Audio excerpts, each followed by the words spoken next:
Polisi cari bukti penembakan anggota TNI oleh orang tak dikenal. Ratusan pengemudi ojek online disuntik vaksin.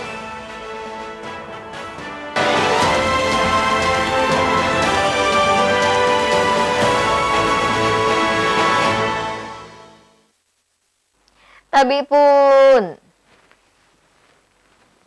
Selamat pagi pemirsa iNews di Bandar Lampung dan sekitarnya. Selama 30 menit ke depan, kami akan menemani pagi Anda dengan berbagai liputan dari berbagai daerah di Lampung.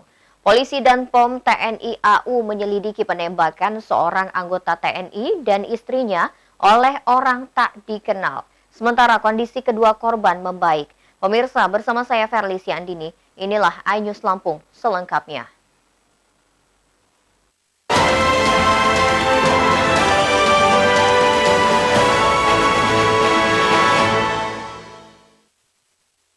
Peristiwa penembakan orang tak dikenal terhadap prajurit TNI AU Pratu Nur Rahman bersama istrinya Rizka Astuti masih terus diselidiki oleh tim gabungan Satreskrim Polresta Bandar Lampung bersama polisi militer Lanut Pangeran Bunyamin. Polisi masih mencari bukti petunjuk di lokasi kejadian dan memeriksa saksi-saksi.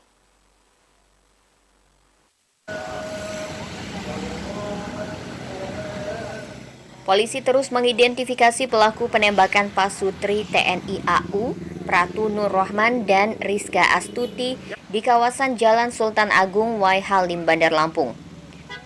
Tim gabungan telah melakukan gelar perkara serta mengumpulkan barang bukti dan keterangan sejumlah saksi guna mencari tahu motif di balik peristiwa ini. Diduga korban ditembak saat sedang melintas di depan sebuah apotek jalur 2 depan PKOR Wai Halim, Kota Bandar Lampung. Pratu Nur mengalami luka tembak di bagian telapak tangan kiri, sementara istrinya mengalami luka tembak di bagian paha kanan. Saat itu korban hendak pulang dari arah Kota Bandar Lampung menuju Kabupaten Pesawaran menggunakan mobil pribadi jenis Toyota Agya putih plat nomor B1893WZ. Untuk saat ini kita sudah melakukan serangkaian tindakan kepolisian, baik penyelidikan di TKP maupun mengambil keterangan saksi-saksi untuk menentukan peristiwa pidana yang terjadi seperti itu. Kalau sampai saat ini barang bukti maupun saksi sudah berapa yang kita periksa? Ini barang bukti yang kita amankan, tentunya kita masih koordinasikan dengan pihak POM TNI AU. Ya, ini juga kita saling tukar informasi terkait dengan peristiwa yang terjadi. Apa Bang yang menjadi kesulitan kita Bang dalam melakukan penyelidikan ini? Dari keterangan-keterangan yang kita dapatkan, ini tentunya masih kita gali keterangan saksi yang ada di TKP maupun dari rekan-rekan korban. Sementara hingga saat ini, Pratu Nur Rahman bersama istrinya Rizka Astuti masih menjalani perawatan medis di Rumah Sakit Advent Bandar Lampung. Pratu Nur Rahman mengalami patah tulang jari tangan kirinya, serta istrinya Rizka Astuti mengalami luka tembak pada bagian kaki kanannya. Dari Bandar Lampung, Andres Afandi, iNews melaporkan. Komandan Lanut Pangeran Bunyamin, Letkol Navigator Yohanes Ridwan mengunjungi Pratu Nur Rahman. Kondisi kedua korban berangsur membaik.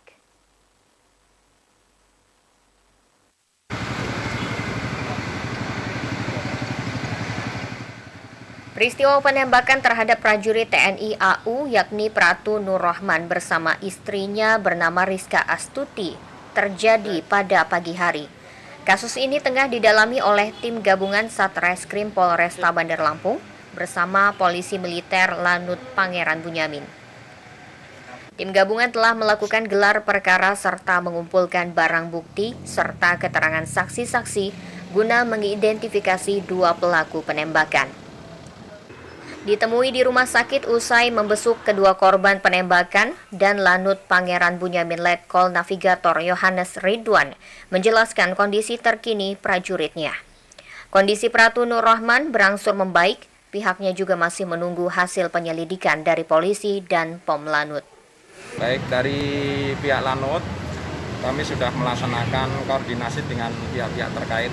Di situ ada dari kepolisian dan juga dari Denpom Angkatan Darat yang ada di sini. Kita bekerja sama untuk mencari informasi sebanyak mungkin dan membuka istilahnya motifnya apa dalam penembakan ini. Yang jelas sudah kami tanyakan yang bersangkutan, tidak ada masalah apapun. Jadi apakah ini orang iseng dan lain sebagainya, yang jelas ini masih seluruhnya dalam pendalaman. Memang belum ada tanda baik itu ciri wajah dan lain sebagainya, memang belum ada informasi. Tapi seluruhnya masih dalam pendalaman sesuai dengan pihak-pihak yang terkait, terutama dari kepolisian. Kalau dan dari informasi awal dari Akibat peristiwa penembakan tersebut, Pratu Nurrahman mengalami patah tulang di jari tangan kirinya. Sementara istrinya mengalami patah tulang paha bagian kaki kanannya. Dari Bandar Lampung, Andres Alfandi, iNews melaporkan. Polisi dan POM TNI AU masih menyelidiki kasus penembakan ini. Tim gabungan telah melakukan olah TKP termasuk memeriksa mobil putih korban yang bernomor polisi B1893WZT. Korban ditembak dalam perjalanan pulang usai bertugas.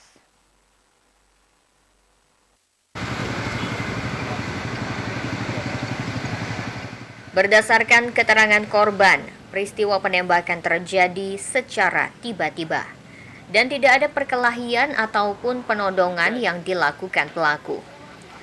Korban juga dikenal tidak punya masalah dalam kesehariannya. Tangan Pratu Nur terluka. Tembakan pelaku juga mengenai istri Pratu Nur. Korban melihat orang tak dikenal langsung menembak. Prajurit saya ini sedang melaksanakan tugas sesuai perintah, yaitu pengamanan di bandara. Kemudian dan dia tinggal memang di Lampung ini rumahnya. Kemudian pagi itu jalan sama istrinya. Dan dia jalan dengan istrinya naik mobil. Tahu-tahu ada kendaraan yang di sebelah pintu kanannya, tahu-tahu terdengar tembakan gitu saja. Tidak ada motif, ibaratnya dia mau menodong dan lain sebagainya juga tidak ada. Tahu-tahu hanya terdengar tembakan, terus dia sadar tangannya berdarah, istrinya ini gitu saja. Sementara yang bisa kita inikan. Lo nanti gue yang ngatur. POM, TNI AU, dan kepolisian masih mengumpulkan data, bukti, dan keterangan-keterangan saksi terkait peristiwa tersebut. Pelaku penembakan juga masih diburu. Tim gabungan telah melakukan olah TKP termasuk memeriksa mobil putih korban yang bernomor polisi B1893WZT. Dari Bandar Lampung, Andres Alfandi, iNews melaporkan. Sebelumnya pemirsa, seorang prajurit TNI Angkatan Udara beserta istrinya dilarikan ke rumah sakit setelah mengalami luka tembak saat melintas di kawasan Wai Halim, Bandar Lampung. Kedua korban mengalami luka tembak pada bagian telapak tangan dan pahanya.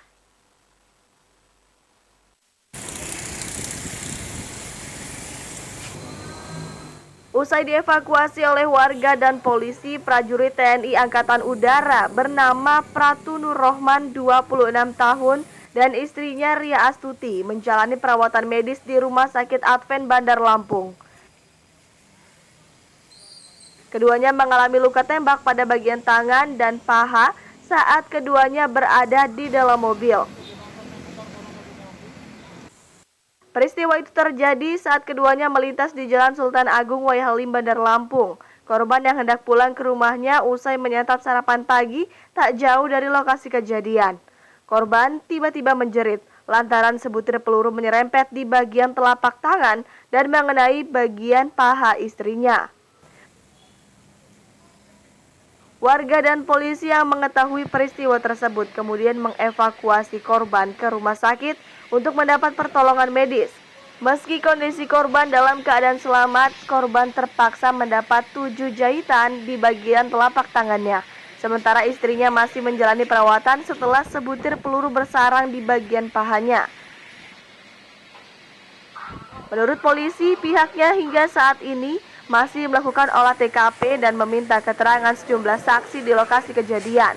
Bahkan kendaraan mobil bernomor polisi B1893WZT milik korban juga ikut diperiksa untuk mencari selongsong peluru yang digunakan untuk menembak kedua korban.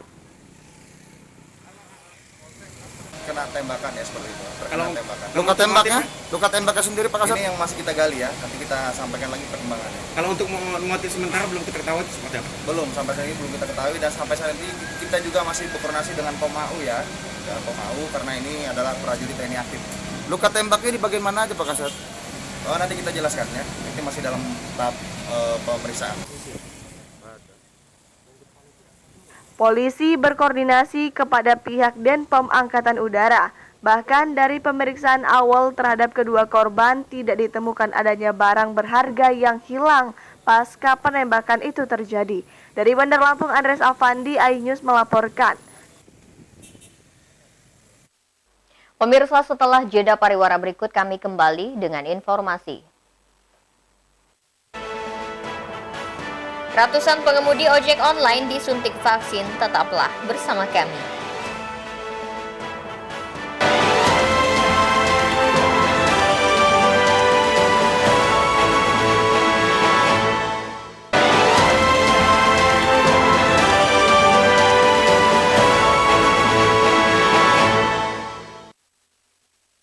Anda masih menyaksikan iNews Lampung, pemirsa. Ratusan driver ojek online dan lansia di Kota Bandar Lampung menjalani vaksinasi. Kegiatan kerjasama antar pemerintah Kota Bandar Lampung bersama perusahaan penyedia layanan transportasi online ini berlangsung di Puskesmas Wai Halim.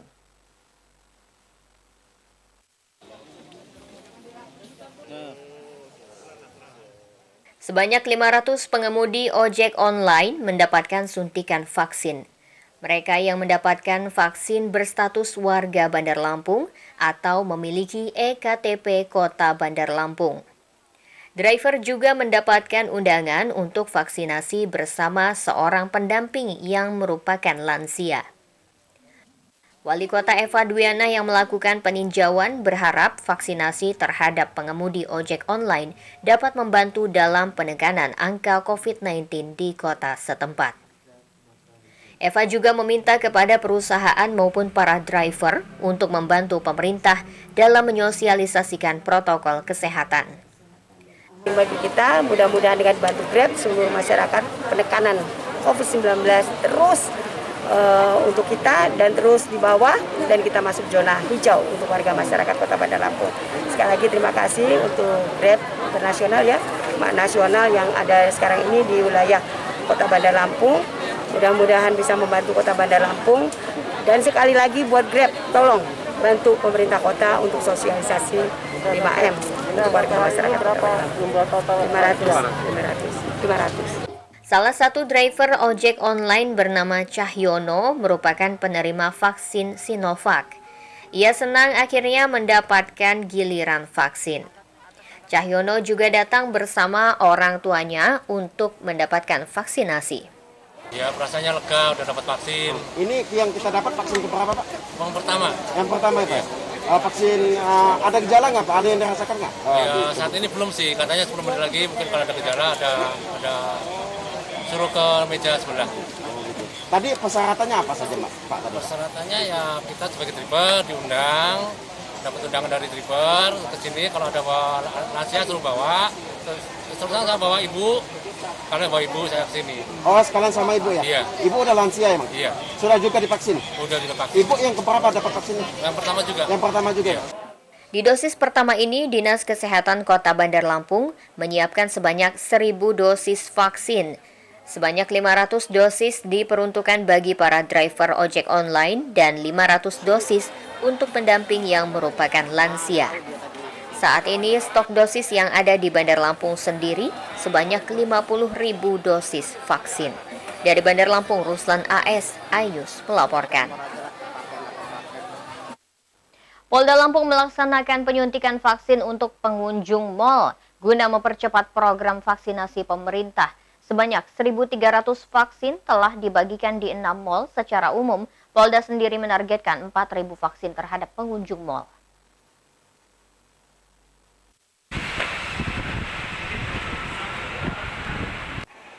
Kepolisian Daerah Lampung bersama Dinas Kesehatan Lampung serta Korem 043 Garuda Hitam melakukan vaksinasi di 6 mal di Bandar Lampung. Kegiatan ini guna mendukung program percepatan vaksinasi pemerintah pusat. Dari 6 mal, sebanyak 1.300 dari 4.000 vaksin telah diberikan secara acak. Para pengunjung mal sendiri antusias mengikuti vaksinasi yang diberikan secara gratis. Menurut salah seorang pengunjung, kegiatan ini sangat membantu masyarakat yang belum pernah disuntik vaksin. Apa sih menghindari kita buat kena COVID juga ya kan, biar aman, biar nggak panik juga. Tadi kebetulan memang kesini atau memang sudah tahu informasi? Memang sudah tahu, sudah direncanakan. Ini Mbak baru pertama kali ya Mbak? Iya, baru pertama kali. Tahunya dari mana Mbak kita? Dari perusahaan. Oh perusahaan. Memang sudah dikabarin ya? Sudah. Untuk syarat sendiri gimana Mbak? Syaratnya? Syarat-syaratnya? Sudah. Vaksinasi pengunjung mal ini dibebaskan bagi siapapun. Masyarakat hanya diminta untuk menunjukkan kartu tanda penduduk yang diperlukan untuk pendataan. Jadi kita tidak ada target. Pokoknya berapapun masyarakat yang datang hari itu dan mau kita layani. Tapi untuk sementara ini hari kelima ini kita sudah mencapai 1.300 vaksin. Dari berapa tempat itu? Itu dari 6 tempat. Selanjutnya, Polda sendiri akan kembali melaksanakan kegiatan vaksinasi untuk para pengunjung mal yang baru 1 kali divaksin. Vaksinasi tahap kedua diadakan pada 25 Juni 2021 mendatang. Dari Bandar Lampung, Andres Afandi, iNews melaporkan. Beralih ke informasi lain, indikasi pungutan atau fee proyek di Dinas Pekerjaan Umum dan Dinas Perubahan Kawasan Permukiman Lampung Utara menuai sorotan dari anggota DPRD setempat. Dewan meminta agar kedua dinas tersebut tidak melakukan pungli.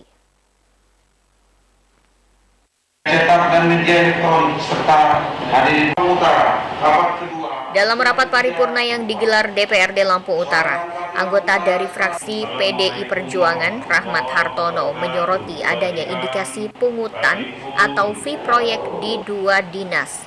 Kedua dinas tersebut adalah Dinas Pekerjaan Umum dan Dinas Perumahan Kawasan Permukiman. Rahmat Hartono telah memperingati Pemkab melalui sekretaris daerah agar kedua dinas ini tidak lagi melakukan pungutan dalam pengerjaan proyek. Namun hal tersebut nampaknya tak diindahkan, sehingga Rahmat terpaksa menyampaikan saat interupsi dalam sidang yang sedang dilaksanakan. Itu masih terjadi itu pungutan liar, segala macam. Kemarin itu saya harus masih, tapi nggak bisa diharusin memang ini kan. Bertim sama PUPR itu, berani saya tunjuk itu. Artinya tolong nanti jangan Pak Bupati, Pak Sekda itu waktu kemarin itu saya masih nggak mau saya, tapi masih juga itu menjadi pertimbangan itu nanti. Sementara itu, Bupati Lampung Utara Budi Utomo membantah hal tersebut. Ia mempersilahkan pihak yang ingin melapor ke penegak hukum jika ada penyimpangan tender proyek. Saya sudah sampaikan tadi gamblang, kalau memang ada pungutan dan sebagainya itu sudah ada instruksi. Kalau memang ada bukti yang cukup, sampaikan saja kepada APH. Nah, terkait dengan lelang, kalau ada mekanisme yang salah dan keliru, itu bicarakan dengan pihak Barjas. Kalau memang ada hal juga yang menyangkut ada tidak sesuai dengan aturan, kita ada aparat hukum, langsung saja ke aparat hukum. Bupati nggak bisa menyelesaikan, sudah menjadi salah. Dewan berharap tidak ada pejabat setempat yang terjerat kasus fee proyek. Dari Lampung Utara, Jimmy Irawan, iNews melaporkan. Pemirsa, setelah pesan-pesan berikut ini, kami kembali dengan informasi. Perajin tapis khas Lampung yang masih bertahan. Sesaat lagi, hanya di iNews Lampung.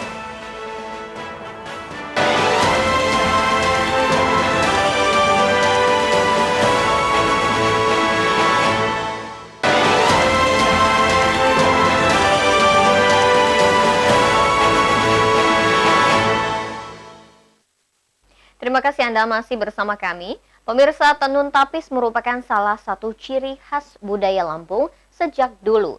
Keindahan tenun tapis dapat dilihat dari corak yang beragam dan tahan lama. Sayangnya, pekerjaan sebagai penenun tapis kini sudah ditinggalkan generasi muda. Beruntung di Lampung Utara, ada seorang perempuan yang tekun menjalani pekerjaan sebagai penenun tapis. Laporan tersebut mengakhiri iNews Lampung hari ini. Mewakili tim yang bertugas, saya Ferly Siandini undur diri. Dan pemirsa, jangan lupa untuk menggunakan masker saat berada di luar rumah. Terima kasih dan sampai jumpa.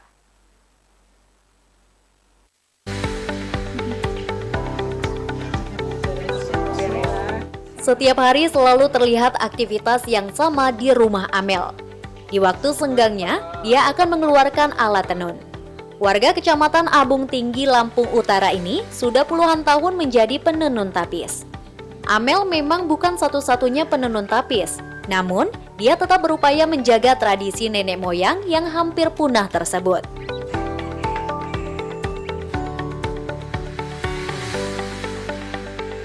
Amel dikenal warga Kecamatan Abung Tinggi sebagai penenun tapis.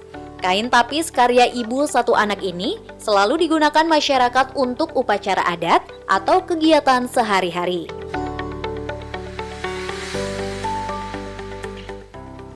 Keahlian yang didapatkannya turun-temurun dari keluarga. Amel belajar menenun tapis dari orang tuanya sejak dia masih remaja. Untuk membuat satu tenun tapis dibutuhkan waktu antara 2 hingga 3 bulan. Karena rumitnya penenunan, Amel hanya menenun tapis jika ada pesanan.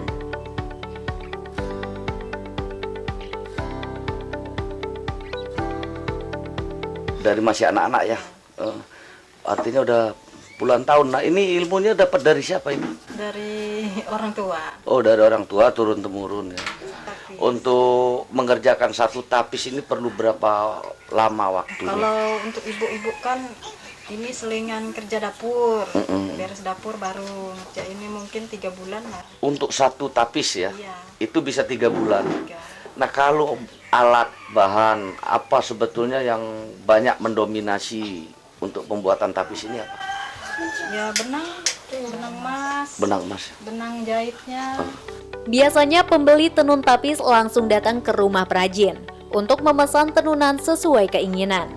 Harga tenun tapis buatan Amel berkisar 1,7 juta rupiah hingga 3 juta rupiah.